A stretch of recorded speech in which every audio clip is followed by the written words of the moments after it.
من الشیطان الرجیم بسم اللہ الرحمن الرحیم نحن نقص علیک احسن القصص بما اوحینا الیک هذا القرآن وإن كنت من قبله لمن الغافلین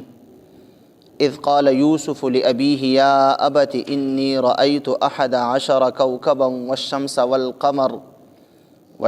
والقمر رأیتهم لی ساجدین۔ نحن نقص علیک، ہم بیان کرتے ہیں آپ کو اے حبیب، احسن القصص، ایک بہترین واقعہ، یعنی ایک بہترین واقعہ ہم آپ کو سناتے ہیں، بما اوحینا الیک، اس وحی کے ذریعے جو ہم آپ پہ کیا کرتے ہیں، ھذا القرآن، اس قرآن کریم کی یا اس قرآن کریم میں، وَإِن كُنْتَ مِن قَبْلِهِ، اے حبیب اگرچہ اس سے پہلے آپ تھے لمن الغافلین، بے خبر اس واقعے سے۔ اذ قال، جب کہا یوسف، حضرت یوسف علیہ السلام نے، لأبیہ، اپنے والد محترم حضرت یعقوب علیہ السلام کو، یا ابتی، اے میرے ابا جان، انی رأیت 11 کوکبا، انی رأیت، بے شک میں نے خواب میں دیکھا ہے، 11 کوکبا، 11 ستاروں کو، والشمس، اور سورج کو، والقمر، اور چاند کو، رأیتہم، میں نے ان کو یوں دیکھا، لی ساجدین، کہ وہ مجھے سجدہ کر رہے ہیں۔ آیت نمبر 3 میں اللہ تبارک و تعالی نے سورۃ یوسف میں حضرت یوسف علیہ السلام کے اس واقعے کو احسن القصص ارشاد فرمایا ہے۔ اللہ نے فرمایا میرے حبیب، ہم آپ کو ایک بہترین واقعہ سناتے ہیں، آپ پہ بیان کرتے ہیں۔ قرآن کریم میں مختلف امتوں کے واقعات کو بیان کیا گیا ہے، جس طرح کہ اس سے پہلے سورۃ ہود میں بیان کیا گیا تھا، اور بھی قرآن کریم میں کہاوتیں، ضرب الامثال وغیرہ اللہ تبارک و تعالی نے بیان کی ہیں،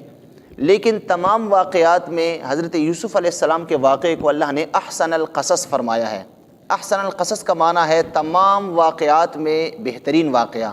تمام قصوں میں ایک بہترین اور خوبصورت قصہ، اس کو اللہ نے احسن القصص، یعنی بہترین واقعہ، بہترین تاریخی حقیقت کیوں اللہ نے فرمایا ہے؟ اس کی مختلف وجوہات ہیں۔ ایک وجہ تو ظاہری طور پہ یہ ہے کہ جس تفصیل کے ساتھ، تمام جزیات سمیت اور تفسیر کے ساتھ اور تفصیل کے ساتھ جس طرح اللہ نے سورۃ یوسف میں یوسف علیہ السلام کے واقعے کو بیان فرمایا ہے، اس طرح دوسرے کسی واقعے کو اتنی تفصیل کے ساتھ اللہ نے بیان نہیں فرمایا۔ ایک اس کی وجہ یہ ہے۔ دوسری وجہ یہ ہے کہ قرآن کریم میں سورۃ یوسف میں حضرت یوسف علیہ السلام کا واقعہ بطور واقعہ نہیں ہے کہ صرف ایک واقعہ تھا اور بس وہ گزر گیا، ہمیں سنا دیا گیا، نہیں۔ آپ دیکھیں گے یہاں پہ ہر ایک آیت میں، سورۃ یوسف کی ہر ایک آیت میں واقعے کے ساتھ ساتھ اس میں عبرت کے بہت بڑے سامان ہیں، اور ہمارے لیے تعلیمات بہت زیادہ ہیں اس میں۔ یعنی ہر ایک آیت میں جہاں حضرت یوسف علیہ السلام کی زندگی کا وہ واقعہ، آپ کے ساتھ جو پیش آنے والے جو ہے وہ واقعات ہیں وہ بیان کیے جائیں گے، اس کے ساتھ ساتھ اس میں آپ دیکھیں کہ ہر آیت میں آپ کو ایک حکم شرعی بھی ملے گا۔ آپ کو یہاں پہ ہر ایک آیت میں جو ہے وہ انسان کی انفرادی زندگی اور اجتماعی زندگی کو متعلق بہت ساری باتیں ملیں گی، یہاں تک کہ انسان کی گھریلو زندگی سے لے کر آپ کو انسان کی سیاسی زندگی تک جس طرح انسان کو کرنا چاہیے یا جس طرح اس زمانے میں ہوا تھا، وہ سارے کا سارا آپ کو یہاں پہ بیان کیا جائے گا۔ یہاں تک کہ یہاں پہ جو ہے وہ حسن معاشرت کا بیان بھی اس صورت میں ہے۔ حسن معاشرت، انسان کیسے اچھی زندگی گزارتا ہے اپنے اہل و عیال کے ساتھ، اس کا بیان بھی اس میں ہوگا، اور اس میں یہ بھی ہوگا کہ انسان اجتماعی زندگی کس طرح اچھی گزار سکتا ہے۔ یہ بھی ہوگا کہ ایک سربراہ مملکت، ایک حکمران اپنی حکومت اور اپنی رعایا کے ساتھ کس طرح بہترین حکمت عملی کے ساتھ پیش آئے گا، اور جو پیش آمدہ مسائل ہیں، مستقبل میں جن مسائل کا سامنا کرنا پڑے گا، ان کی روک تھام کیسے کرے گا، اور ان میں اپنی جو ہے وہ قوم اور اپنے لوگوں کی دفاع کیسے کرے گا۔ تو یہ مختلف چیزیں آپ کو اسی صورت میں ملیں گی۔ اسی طرح اس صورت میں آپ کو یہ بات بھی آپ کے سامنے آئے گی کہ ایک انسان جب ترقی پاتا ہے اور جب اس کو کوئی عہدہ ملتا ہے تو اس کے ساتھ حسد کرنے والے بھی جو ہے وہ اس کے ساتھ شامل ہوتے ہیں، اس سے حسد کرنے والے بھی دنیا میں آتے ہیں، اور وہ دیگر لوگ نہیں بلکہ اپنے ہی گھر کے افراد، بلکہ بعض اوقات اپنے ہی سگے بھائی انسان سے حسد کرنے شروع ہو جاتے ہیں، اور پھر وہ اپنے اس بھائی کا رتبہ کم کرنے کے لیے حسد کی آگ میں اتنا جلتے ہیں کہ اس کو ختم کرنے کے لیے بھی پھر وہ جو ہے وہ ختم کرنے سے بھی وہ پھر ہاتھ نہیں روکتے۔ تو آپ کو اس صورت میں چونکہ مختلف چیزوں کا بیان جو ہے وہ ملے گا، مختلف سزاؤں کا بیان اس میں کیا جائے گا، خوابوں کا بیان اس میں کیا جائے گا، تو اس لیے اس صورت کو احسن القصص ارشاد فرمایا گیا ہے کہ قرآن کریم کے تمام واقعات میں یہ حضرت یوسف علیہ السلام کا واقعہ ایک بہترین واقعہ ہے۔ تو اللہ نے فرمایا اے میرے حبیب ہم آپ کو ایک بہترین واقعہ وہ سناتے ہیں، بیان کرتے ہیں۔ ایک روایت میں بھی آتا ہے، بعض مفسرین فرماتے ہیں کہ ایک دن صحابہ کرام نے عرض کیا یا رسول اللہ صلی اللہ علیہ وسلم ہمیں ایک بہترین حقیقی واقعہ سنائیے جو حقیقت میں ہوا ہو۔ تو حضور اکرم صلی اللہ علیہ وسلم پہ اللہ نے سورۃ یوسف کو نازل کیا کہ اے میرے حبیب آپ ان کو سورۃ یوسف سنائیے۔ تو حضرت یوسف علیہ السلام کا واقعہ حضور اکرم صلی اللہ علیہ وسلم نے صحابہ کرام کو اس ترتیب کے ساتھ یہ سنایا ہے۔ تو اللہ نے فرمایا اے میرے حبیب ہم آپ کو ایک بہترین واقعہ سناتے ہیں اس وحی کے ذریعے جو قرآن میں اللہ نے آپ پہ وحی کی ہے، یعنی قرآن نازل کیا ہے، اسی قرآن میں جو وحی اللہ نے آپ پہ نازل کی ہے ہم آپ کو ایک بہترین واقعہ سناتے ہیں۔ اور اللہ نے فرمایا اگرچہ اس سے پہلے آپ بے خبر تھے، یعنی آپ کو حضرت یوسف علیہ السلام کا پتہ نہیں تھا، آپ کو یوسف علیہ السلام کی حالات زندگی کا کچھ پتہ نہیں تھا، لیکن ہم آپ کو جب سنائیں گے تو آپ کو یوسف علیہ السلام کی حالات زندگی کا مکمل علم ہم عطا فرما دیں گے۔ یاد رکھیے جس طرح اللہ نے یہاں پہ فرمایا کہ اس سے پہلے آپ بے خبر تھے، اس سے یہ پتہ چلتا ہے کہ جوں حضور اکرم صلی اللہ علیہ وسلم پہ وحی نازل ہوتی رہی یوں آپ کا علم جو ہے وہ بڑھتا گیا۔ اب قرآن کریم یہ سارے کا سارا حضور اکرم صلی اللہ علیہ وسلم کا علم ہے جو اللہ تعالیٰ نے آپ کو وحی کے ذریعے عطا فرمایا ہے۔ اب جو کچھ قرآن میں ہے وہ سب کا سب حضور اکرم صلی اللہ علیہ وسلم کا علم ہے۔ اس لیے مفسرین کرام فرماتے ہیں کہ حضور اکرم صلی اللہ علیہ وسلم کو اللہ تعالیٰ نے جو علم عطا کیا ہے، اولین اور آخرین کا علم، پہلوں کا اور بعد میں آنے والوں کا علم، حاضر یعنی جو چیزیں موجود ہیں مشاہدے میں ہیں ان چیزوں کا علم، اور جو چیزیں غائب ہیں ان کا علم اللہ نے اپنے حبیب صلی اللہ علیہ وسلم کو عطا فرمایا ہے، لیکن اکٹھا سارا عطا نہیں فرمایا، بلکہ جوں قرآن نازل ہوتا رہا آپ کے علم میں اضافہ ہوتا رہا، یہاں تک کہ 23 سال 6 مہینے اور کچھ دنوں میں قرآن کریم کا نزول جو ہے وہ مکمل ہوا، قرآن نازل ہوا۔ تو یاد رکھیے حضور اکرم صلی اللہ علیہ وسلم کا علم بھی 23 سال 6 مہینے اور کچھ دنوں میں اللہ تبارک و تعالیٰ نے مکمل فرما دیا۔ اسی لیے سورۃ نساء میں 5ویں پارے میں اللہ نے فرمایا وَعَلَّمَكَ مَا لَمْ تَكُنْ تَعْلَمْ، اے میرے حبیب ہم نے آپ کو وہ تمام چیزیں بتا دیں، ان تمام چیزوں کا علم عطا فرما دیا جن کو آپ پہلے نہیں جانتے تھے۔ اب پہلے کن چیزوں کو نہیں جانتے تھے اس میں مشاہدہ اور غیب سب چیزیں اس میں آ جاتی ہیں۔ اور یاد رکھیے کہ جب بھی غیب کا علم اللہ اپنے کسی نبی کو عطا فرماتا ہے تو وہ اللہ کی قدرت اور نبی کا معجزہ ہوتا ہے۔ نبی کے معجزات میں یہ معجزہ بھی یاد رکھیے، تمام انبیاء کے معجزات میں یہ معجزہ بھی ہے کہ نبی ان باتوں کا علم، ان باتوں کا جو ہے وہ ادراک بھی کرتا ہے، ان باتوں کا بھی لوگوں کو اپنی امت کو بتاتا ہے جن کو عام طور پہ ظاہری طور پہ کسی کو پتہ نہیں ہوتا۔ جس طرح ہمارے نبی صلی اللہ علیہ وسلم نے حضرت آدم علیہ السلام سے عیسیٰ علیہ السلام تک تمام انبیاء کا تذکرہ فرمایا، حالانکہ آپ اس زمانے میں نہیں تھے، لیکن آپ نے حضرت آدم علیہ السلام کا تمام انبیاء کا ذکر اس طرح کیا گویا کہ آپ نے ساری ہر زمانے کا مشاہدہ کیا ہوا ہے اور قرآن کریم میں وہ موجود ہے۔ اب اسی طرح قیامت تک کیا ہوگا، حضور اکرم صلی اللہ علیہ وسلم نے بے شمار پیشن گوئیاں فرمائی ہیں جو احادیث میں موجود ہیں کہ میری امت فلاں زمانے میں یہ ہوگا، اس کے بعد یہ ہوگا، اس کے بعد یہ ہوگا، یہاں تک کہ قیامت تک کا علم آپ صلی اللہ علیہ وسلم نے ارشاد فرما دیا کل قیامت کے دن کیا ہوگا، یہاں تک کہ احادیث میں باقاعدہ اشراط الساعہ قیامت کی جو علامات بیان کی گئی ہیں وہ سب کا سب جو ہے وہ غیب کے ساتھ تعلق رکھتا ہے، اس لیے کہ ابھی قیامت آئی نہیں ہے لیکن حضور نے پہلے سے فرما دیا۔ یہاں تک کہ حضور اکرم صلی اللہ علیہ وسلم نے فرما دیا کہ جو حوض کوثر اللہ نے مجھے عطا فرمایا ہے جس سے میں تمام مومنوں کو جام بھر بھر کے عطا فرماؤں گا، اس کی لمبائی اور چوڑائی کتنی ہے، آپ نے یہ بھی فرما دیا۔ یہاں تک آپ نے فرمایا کہ اس کے جو پیالے ہیں جن میں کہ وہ حوض کوثر قیامت کے دن میں اپنی امت کو مومنوں کو عطا فرماؤں گا، ان پیالوں کی کیفیت کیا ہے، وہ کس چیز سے بنے ہوئے ہیں اور ان کی تعداد کتنی ہے۔ حضور نے فرمایا ان کی تعداد آسمان کے ستاروں جتنی ہے، یعنی یہاں تک آپ نے فرما دیا، حالانکہ ابھی حوض کوثر ابھی جو ہے وہ حضور اکرم ابھی وہاں پہ گئے نہیں ہیں، ابھی قیامت آنی ہے، قیامت کے بعد کی یہ تمام مراحل حضور نے ارشاد فرما دیے، بلکہ یہاں تک کہ حضور نے یہ بھی فرما دیا کہ سب سے آخر میں جو جنت میں جائے گا اس کی کیفیت کیا ہوگی، اور وہ کون سا شخص ہوگا، اور وہ کن جو ہے وہ کیفیات کے ساتھ وہ جنت میں جائے گا۔ اور حضور نے یہ بھی فرما دیا کہ سب سے آخری جو شخص جہنم سے نکال کے جنت میں داخل کیا جائے گا اس کی کیفیت کیا ہوگی۔ اور پھر حضور نے یہ بھی فرما دیا کہ جو آخری جہنمی میرا امتی جہنم سے نکلے گا اور جنت میں داخل ہوگا، اس کا رب کے ساتھ جو کلام ہوگا اور رب کے ساتھ اس کا جو مکالمہ ہوگا، حضور نے وہ بھی ارشاد فرما دیا۔ اب وہ تو قیامت میں ہوگا جو کچھ بھی ہوگا۔ تو اس لیے اللہ نے فرمایا، اے میرے حبیب، آپ کو اس سے پہلے یوسف علیہ السلام کا پتہ نہیں تھا، آپ کے پاس علم نہیں تھا، لیکن ہم نے سورۃ یوسف نازل کر کے آپ کو حضرت یوسف علیہ السلام کا جو واقعہ ہے اس کا علم بھی ہم نے آپ کو عطا فرما دیا ہے۔ تو اللہ تبارک و تعالیٰ نے اپنے حبیب صلی اللہ علیہ وسلم کو ہر چیز کا علم قرآن کریم میں ارشاد فرما دیا۔ حالانکہ یہاں تک کہ قرآن میں اللہ نے قرآن کے متعلق فرمایا کہ یہ قرآن جو ہے تبیان لکل شیء ہے، ہر چیز کو واضح کر کے جو ہے وہ بتانے والا ہے، تبیان لکل شیء، ہر چیز کی وضاحت کرنے والا ہے۔ یہاں تک کہ اللہ نے فرمایا کہ خشکی اور تری میں جو چیزیں ہیں ان تمام چیزوں کو قرآن میں بیان کر دیا گیا۔ تو جب تمام چیزوں کو قرآن میں بیان کر دیا گیا اور وہ تمام چیزیں حضور کے قلب اطہر پہ نازل کر دی گئیں، تو ہم یہ کہہ سکتے ہیں کہ اللہ تعالیٰ نے اس مخلوق میں، اپنی ساری مخلوق میں سب سے زیادہ علم اپنے حبیب صلی اللہ علیہ وسلم کو عطا فرمایا ہے۔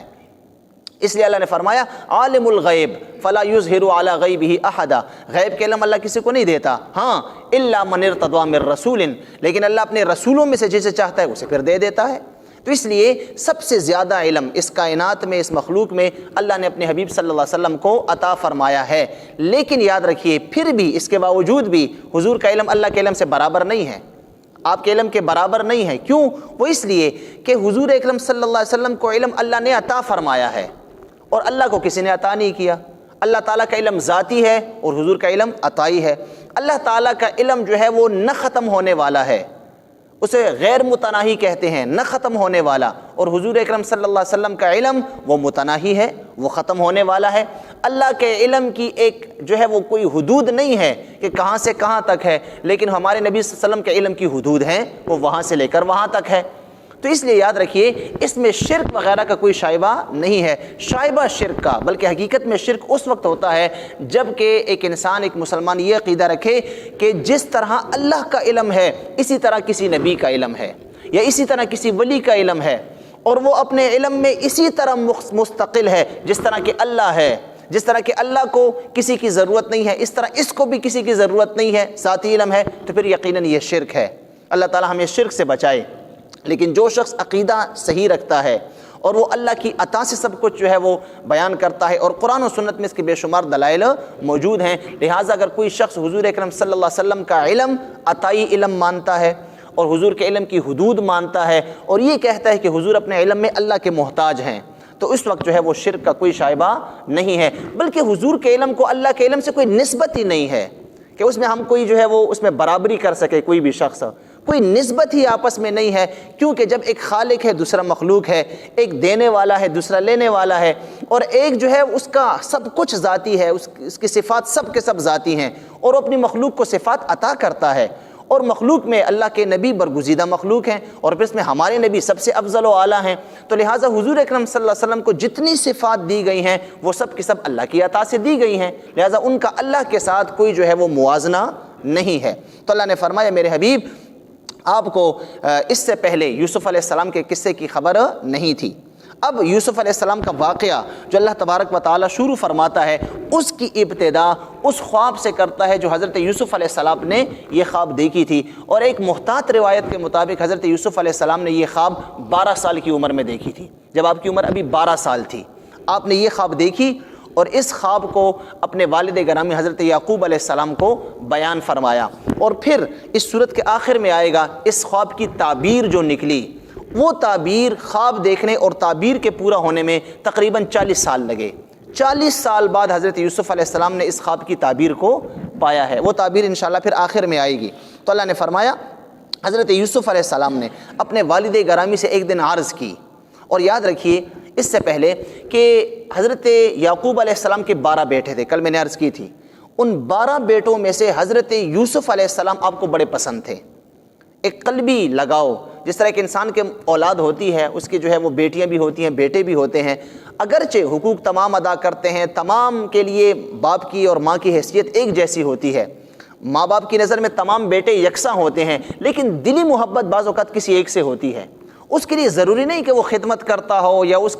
کی طرف سے کوئی جو ہے وہ اس قسم کا کوئی تعاون ہو، کچھ بھی نہ ہو، لیکن ایک بعض اوقات انسان کی طبعی اور قلبی جو لگاؤ ہوتا ہے وہ کسی ایک خاص بچے کی طرف ہوتا ہے۔ تو حضرت یوسف علیہ السلام کی طرف اپنے باپ کا لگاؤ ذرا زیادہ تھا۔ یعقوب علیہ السلام تمام بچوں کے حقوق ادا کرتے تھے، تمام بچوں سے محبت پیار کرتے تھے، لیکن آپ کی محبت اور پیار حضرت یوسف علیہ السلام سے بہت زیادہ تھا۔ اس کی مختلف وجوہات بھی ہیں،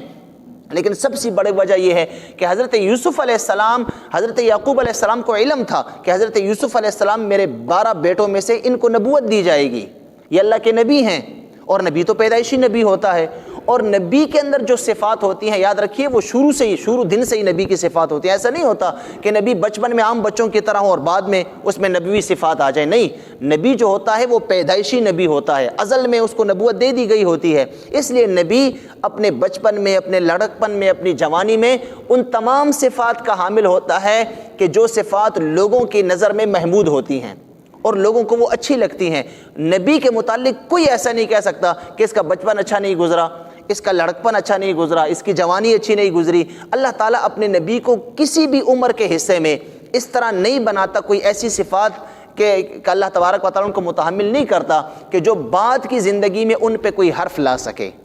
تو حضرت یوسف علیہ السلام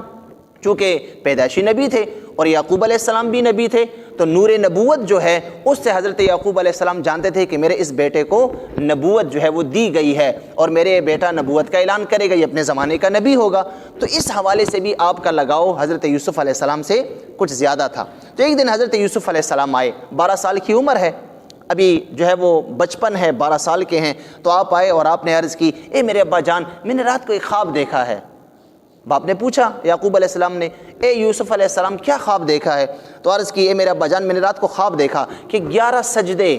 11 ستارے مجھے سجدہ کر رہے ہیں، 11 ستارے زمین پہ اترے، وہ مجھے سجدہ کر رہے ہیں، اور اسی طرح میں نے سورج اور چاند کو دیکھا کہ وہ بھی مجھے سجدہ کر رہے ہیں،